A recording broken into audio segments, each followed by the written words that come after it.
नमस्कार, मैं हूं पंडित कैलाश चंद्र जोशी और आप देख रहे हैं मेरा यूट्यूब चैनल संस्कृति से। मित्रों, आपका बहुत स्वागत है, अभिनंदन है मेरे चैनल में। आज मैं लेकर के आया हूं सिंह राशि के जातकों के लिए मासिक राशिफल मई 2025। यदि आप सिंह राशि के जातक हैं, यह वीडियो आपके लिए है। यह आपकी जन्म राशि, चंद्र राशि, मून शयन पर आधारित वीडियो है। यदि आप अपनी जन्म पत्रिका का विश्लेषण कराना चाहते हैं तो वीडियो पर चल रहे नंबर पर संपर्क कर सकते हैं। एक और निवेदन आपसे करना है, आपको वीडियो का कंटेंट अच्छा लगे तो वीडियो को लाइक कीजिए, शेयर कीजिए, चैनल को सब्सक्राइब करके मुझे सहयोग भी प्रदान कर सकते हैं। इन सब कार्यों के लिए कोई पैसा खर्च नहीं होता है, आप कर सकते हैं।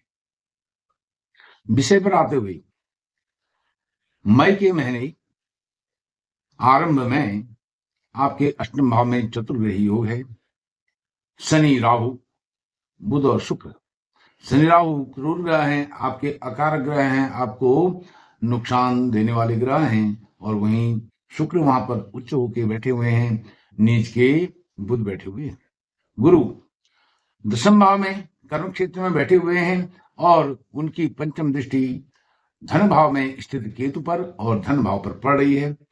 यह दृष्टि आपके लिए बहुत अच्छी है, गुरु महाराज की दृष्टि। और यह दृष्टि भी 14 मई तक रहेगी। 14 मई के बाद गुरु महाराज जब आपके आय डिजायर्स के हाउस में जाएंगे तो उनकी पंचम दृष्टि तृतीय भाव पर हो जाएगी और कुछ एक समय के बाद केतु आपके राशि, आपके लग्न में आ जाएंगे। तो धन भाव, धन पर, कुटुंब परिवार पर गुरु की पंचम दृष्टि 14 मई तक आपको बहुत अच्छा लाभ देने वाली है।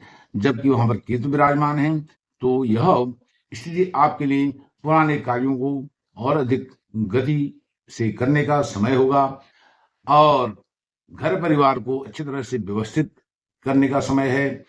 साथ में धन में, पैसे में कोई रुकावट आई है तो वह आय के संसाधन भी आपके जुड़ने वाले हैं। धन संबंधित कोई विवाद चल रहा है, वो विवाद यहाँ पर रिजॉल्व होने वाला है।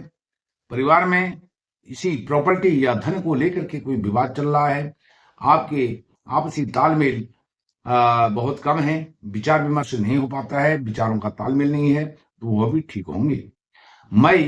14 मई के बाद फिर जब गुरु महाराज आपके एकादश भाव में, आय भाव में आएंगे, लाभ भाव में आएंगे तो उनकी पंचम दृष्टि आपके तृतीय भाव पर होगी। यह भी आपके लिए बहुत अच्छी स्थिति रहेगी। वहां पर आकर के आपके छोटे भाई और बड़े भाई, भाई बहन, इन दोनों से अच्छे संबंध होंगे। एकादश भाव और तृतीय भाव में दृष्टि से पड़ोसियों से अच्छे संबंध होंगे। आपके आय के संसाधन और अधिक तेजी से गति पकड़ सकते हैं, क्योंकि गुरु महाराज एकादश भाव में आकर के पंचम दृष्टि से तृतीय भाव को देखेंगे और इससे आपके भाइयों से, पड़ोसियों से लाभ तो होंगे होंगे। पंचम भाव विद्या, बुद्धि, उच्च शिक्षा का भाव है और संतान का भाव है। संतान से अच्छे संबंध, अच्छी खुशखबरियां और उच्च शिक्षा के लिए ऊंचे प्रतिष्ठान, इंस्टीट्यूट आदि में आप जा सकते हैं। पढ़ाने के लिए, पढ़ने के लिए, अध्ययन और अध्यापन दोनों के लिए जा सकते हैं। और संतान सुख नहीं मिला है, संतान सुख भी मिलेगा। पर्याप्त संतान सुख मिलने की संभावनाएं हैं 14 मई के बाद। इससे पहले गुरु महाराज की सप्तम दृष्टि आपके चतुर्थ सुख, ऐश्वर्य, वैभव, भोग विलास के भाव पर है। घोड़ा गाड़ी, भूमि, भवन, मकान, यह सब गुरु अपनी सप्तम दृष्टि से 14 मई तक देने का प्रयास करेंगे, क्योंकि वो वहां से निकलने वाले हैं। जाते जाते बहुत अच्छा लाभ आपको देने जा रहे हैं। तृतीय भाव में गुरु के आने से वो अतिचारी हो जाएंगे और अधिक फल देंगे कम समय में। कम समय में अधिक रिजल्ट आपको देने वाले हैं। तो उच्च शिक्षा से संबंधित जो विघ्न बाधाएं आज तक आपको रही हैं वह दूर होंगी। कॉम्पिटिटिव एग्जाम आप सफल करवाएंगे।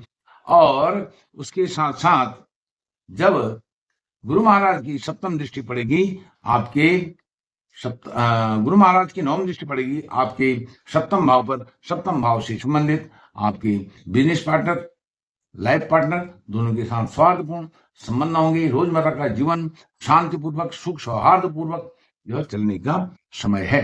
और वहीं जो राहु विराजमान है अष्टम भाव में, वह जल्दी ही आ जाएंगे सप्तम भाव में, जहां गुरु की नवम दृष्टि पड़ रही है, और यहां से वह गुरु महाराज पर देंगे पंचम दृष्टि।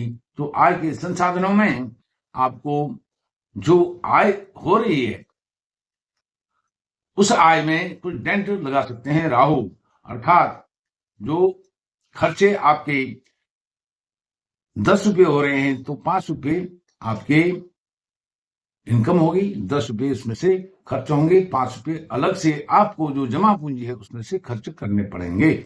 ऐसी स्थिति राहु यहां पर उत्पन्न करेंगे। लेकिन गुरु जब अतिचारी हैं तो राहु की जो, क्योंकि गुरु की नवम दृष्टि राहु पर पड़ रही है और राहु की पंचम दृष्टि गुरु पर पड़ रही है, तो इसलिए वह दृष्टि को काट देंगे। जहां आपको खर्च 10 हो रहा था, इनकम 5 हो रही थी, वहीं अब खर्च 10 रहेगा और इनकम आपकी 15 हो जाएगी या 18-20 हो जाएगी।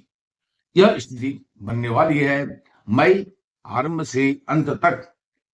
उसके बाद जो राहु है, राहु की सप्तम दृष्टि आपके लग्न पर, आपकी राशि पर, यहां पर आप कुछ अग्रेसिव हो सकते हैं, प्रोग्रेसिव जो आपका आचरण है, व्यवहार है, उसको छोड़ करके आप अग्रेसिव हो जाएंगे, क्योंकि यहां पर यह शनि का घर है, आपके राशि का परम शत्रु शनि और राहु दोनों परम शत्रु हैं, इसलिए आपको यह कुछ डिसबैलेंस कर सकते हैं। और उस असंतुलन की स्थिति में आपको बड़ा सावधान होकर के कोई भी निर्णय सावधानी पूर्वक सोच समझ करके करने होंगे। वार्तालाप में, बातचीत में सावधानी बरतनी पड़ेगी, स्वार्थपूर्ण व्यवहार करना पड़ेगा और ऊंचे स्वर में किसी से बात ना करें, मधुर शब्दों में कम्युनिकेशन करें। कम्युनिकेशन स्किल को आप बनाए रखें तो आपके बिगड़ते हुए काम बन जाएंगे और आवेश में, गुस्से में, तनाव में आने से बचें। तनाव में आएंगे, गुस्से में आएंगे, आवेश में आएंगे तो आपके जो चेहरा है, चेहरे का रंगत, जो ग्लो है, जो एक प्रफुल्लित प्रसन्नता है, वह प्रसन्नता बिगड़ जाएगी, समाप्त हो जाएगी। तो आप हर संभव प्रयास कीजिए कि आपका जो आवेश है वह कंट्रोल में रहे, गुस्सा अधिक ना करें, यह आपके लिए बहुत जरूरी है। इसके बाद सूर्य नारायण भगवान उच्च के बने हुए हैं 14 मई तक, वह 15 मई को आपके दिग्बली भाव में चले जाएंगे। यह आपके लिए बहुत अच्छी स्थिति है। जब भागी भाव में बैठे हुए हैं सूर्य नारायण भगवान और यह आपके राशि के स्वामी हैं, कारक हैं, कारक होकर के आपके भाग्य भाव में बैठे हुए हैं, यह राजयोग देते हैं, अर्थात भाग्य आपका बड़ा साथ देगा। किसी भी कार्य को करते हैं उसमें भाग्य आपका साथ देने वाला है। जब वह 15 मई के बाद कर्म कार्य क्षेत्र में आएंगे, आपके जॉब के क्षेत्र में आएंगे, यश मान प्रतिष्ठा के क्षेत्र में आएंगे, तो पिताजी के साथ भी अच्छे संबंध बनेंगे और आपके करियर में भी यह उन्नति का, प्रगति का, यश मान प्रतिष्ठा का समय होगा 15 मई के बाद। 15 मई से पहले उच्च के हैं तो भाग्य बड़ा साथ देगा, क्योंकि सूर्य नारायण भगवान आपकी राशि के स्वामी हैं। यहां भी राजयोग दे रहे हैं 9वें भाव में स्थित होकर के, और 10वें भाव में जब चले जाएंगे तब तो राजयोग है ही है। जो आप जॉब ढूंढने के बाद जॉब नहीं मिल पा रही थी, उसके लिए आप तरस रहे थे, यहाँ पर आपको सफलताएं मिलती हुई 15 मई के बाद दिखाई दे रही हैं। गुरु महाराज एकादश भाव में जाएंगे तो एकादश भाव में गुरु महाराज का होना यह अपने आप में बहुत शुभ है। हालांकि गुरु आपके अष्टमेश भी होते हैं और वह पंचमेश भी हैं। पंचमेश का अच्छा फल करेंगे और अष्टमेश का फल कुछ उनका नकारात्मक रह सकता है। वहां पर अष्टम भाव में शनि और राहु भी हैं। राहु जल्दी ही 18 मई को यहाँ से राशि परिवर्तन करते हुए सप्तम भाव में जाएंगे, तो वैवाहिक जीवन में तनाव कुछ दे सकते हैं, विवाह संबंध खराब हो सकते हैं और आप अविवाहित हैं, विवाह होने के यहाँ पर योग बनते हैं, क्योंकि राहु सप्तम भाव में आता है। राहु विवाह का कारक है, यह विवाह कराता है। जो आज तक आपको विलंब हुए थे, व्यवधान, बाधाएं ऐसी, वह बाधाएं अब निर्बाध रूप से दूर हो जाएंगी और आपको सफलता मिलेगी। और जो निसंतान दंपत्ति हैं, पति पत्नी उनको भी सिंह राशि के जातकों को संतान सुख का पर्याप्त यहाँ पर अवसर मिलने वाला है। संतान की किलकारियां आपके घर में घुलने वाली हैं। और यदि आप लव रिलेशन में हैं, प्रेम संबंधों में हैं, तो उनके लिए आपको सावधानी बरतनी पड़ेगी, नहीं तो बड़ा कोई नुकसान हो सकता है। और नीच के मंगल बने हुए हैं, मंगल भी आपके कारक हैं, भाग्य भाव के स्वामी हैं, साथ में वह आपके शुभ भाव के स्वामी भी हैं। शुभ भाव के स्वामी होकर के, भाग्य भाव के स्वामी होकर के भेद भाव में बैठे हुए हैं, तो इनकी भी तृतीय दृष्टि आपके धन भाव पर है और गुरु की भी पंचम दृष्टि धन भाव पर है। यह बहुत अच्छा योग संयोग बन रहा है, क्योंकि आपके वह कारक हैं, भले नीच के हैं, लेकिन वहां पर आपके मांगलिक कार्य होंगे। मई के महीने में मंगल कार्यों में आपके खर्चे होने वाले हैं और इन खर्चों को मैनेज करने में आपको बड़ा दिन रात एक करना पड़ेगा, बहुत मेहनत परिश्रम करनी पड़ेगी। इस वीडियो में इतना ही। बहुत बहुत धन्यवाद। नमस्कार।